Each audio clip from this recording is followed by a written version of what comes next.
What's up and welcome to this week's Motivate Your Monday.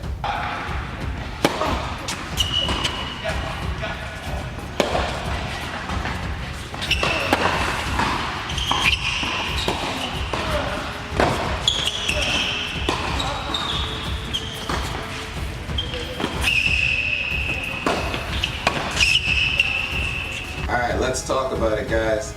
Get ready, stay ready. The whole point of the topic is, are you the type of person who always has to get ready for something, or are you the type of person who's always ready just in case? And people fall on two different ends of the spectrum. You find some people in the middle, but the main thing is there are vast majority of people that are always getting ready for something that's coming up, or there are a vast majority of people who are constantly preparing for every situation and always ready for anything. Whether it happens or not has nothing to do with the conversation. The point is, are you the type of person who has to get ready, or are you the type of person who has to stay ready? Person number one, the person who has to get ready. There are positives to this personality. It's not necessarily a negative, but it's not the one that I like to encourage. The reason why that is when you have to constantly get ready for something, you have to constantly sacrifice other things in order to prepare. What that means is, and where I'm going with that is, if you find out that there's a job opening at a job that you really like because you're doing a job search, but then you're the type of person who has to then get their resume ready, get their cover letter ready, start researching the company, start getting all the paperwork ready so that you're able to give it to them. And then at the same time, you also have to sacrifice time that you're spending at your old job, because you have to sacrifice that time in order to get your things in order. You are then committing a very, very big act against your own progress. What I mean when I say that is, you've done a lot of work, or you should have done a lot of work at your job. Now you're sacrificing the reputation and the work that you've done at one job for the potential of doing something at another job. Now, it's not to say that getting ready for things is a bad thing, but why didn't you have that stuff ready in the first place? Why do you have to sacrifice so much time in order to organize things for this opportunity that you might have, when you could have just kept your stuff in order? You could have just had your cover letter ready, changed a few things. You could have had your resume ready, changed a thing here or there. You don't have to give up all this time to sacrifice your reputation and your social life and your family life in order to prepare for this thing that you're really trying to do. Comparing that to person number two, in the same situation, this person who's always prepared for everything has a head start on you. Your situation says, I have to get ready for this, I have to get ready for this, I have to go find this, I have to make sure I go pick up this paperwork, I have to get all this stuff in order. The other person is just picking up a file and changing a few words and then submitting it. Now, the issue with person number two is they give up a lot of time in small amounts. What I mean when I say that is, they will stay up an extra half hour to make sure this stuff is ready. They'll stay up an extra half hour to get stuff done.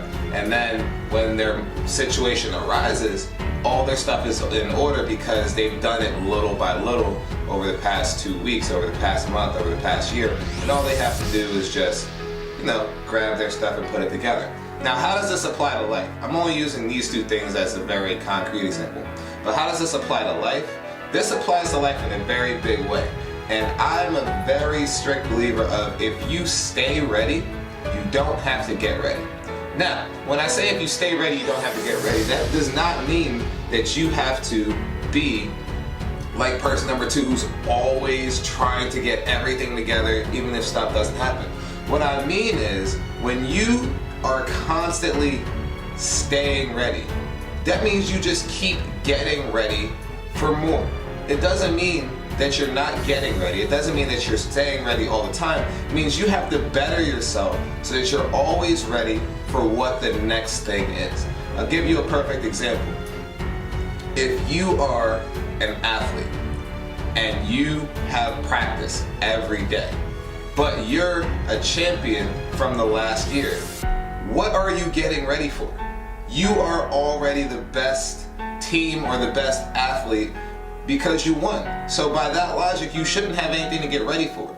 But what you have to realize is, while you're staying steady, while you're staying level, everybody else is getting ready for you. And because they're getting ready for you, if you're still the same person, they're going to pass you, and then next year, guess who's going to have to go and try and get ready? You are. What I want to see people do is constantly get ready for what they don't know. What that means is get ready for the unknown. You don't know who that new star recruit is that's coming in next year that's going to try and take your spot.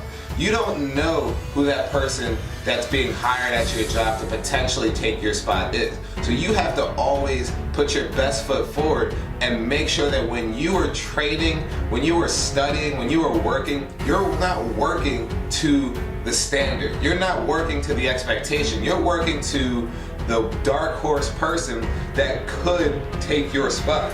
The person that could be what you decided you weren't going to be.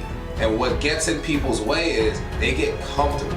A lot of people just find themselves getting comfortable with being good. They find themselves comfortable with their position. And the issue with finding yourself comfortable with a position is eventually somebody else wants that position. If you're comfortable in that position and somebody else wants your position and the position past yours, what's going to happen? They're going to work hard enough to take yours, and they're going to work hard enough to take the person above theirs. And guess who gets kicked out first? Not the person above you, you do. You get kicked out because you're just coasting along in that comfy spot of yours. You've been an assistant manager for 8 years and you're okay with being an assistant manager. Now you have this young kid that gets hired and they want to fast track him, take the entry level, take your position, and then go and take the position above you. The point is, don't get so settled in what you're doing. Stay ready for the people that you don't know. Get ready for the things that you do. I want to wrap this up with a story about me personally, just to give you guys an example and really tie it all together. Just so you see, I'm not like just throwing words out into space and hoping that it hits somewhere. I'm going to give you a story about my life when I was younger and how it relates to this very intimate topic for me. When I was 17, this was between my junior and senior year of college.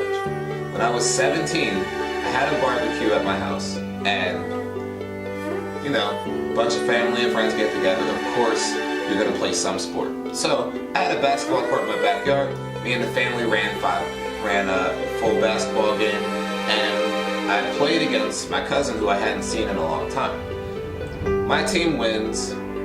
Basic trash talk goes back and forth as families do. But my cousin hit me back with something that was pretty funny, and I didn't think much of it at the time. He said, well, I don't really play this sport anyway, I play tennis. I was like, oh, cool, well, I'll play you in tennis too. Now, in my head, like most people, tennis is an easy sport at the time. I'm thinking, how hard is tennis going to be? I'll play you, I'll beat you. A couple days go by, I go visit my cousin, and we play. And he beats me bad. And the issue with that was, I don't like to get beaten, and I really don't like to get beaten bad. So I tell my cousin, you are never beating me again. And because I told my cousin that, I went out, bought a racket, started practicing, hitting against the wall, started playing, practicing day in, day out, 6-7 days a week. I actually fell in love with playing the sport. Played for my high school team, played number 1, beat everybody that had been playing for years, ended up playing my cousin the next year, and beat the crap out of him. And the funny thing was, when I first played my cousin, I thought my cousin was the greatest player ever. Why did he not go pro? Why did he just settle for this and settle for that? And it turns out, I didn't have a barometer in my head of what good and bad was. So what happened was, I was practicing for what I thought he was, and I ended up passing him by a lot. The point of the whole story is, I have never been beaten by my cousin ever since that day. And I've been beating and training a lot of people to have that same mindset. The point is, if you consistently get ready for the things that you don't know, and you stay ready for the things that you do know, and then you do the opposite, you get ready for the things you know, and you stay ready for the things you don't know, you will never be passed by people because you're always ready for the next level up. Now, I tell you at the end of every video, get out there and prove your theory, improve yourself, because you're talking about your success. Stay ready for the situations that you don't know about so that you don't get surprised. I'll see you guys next week.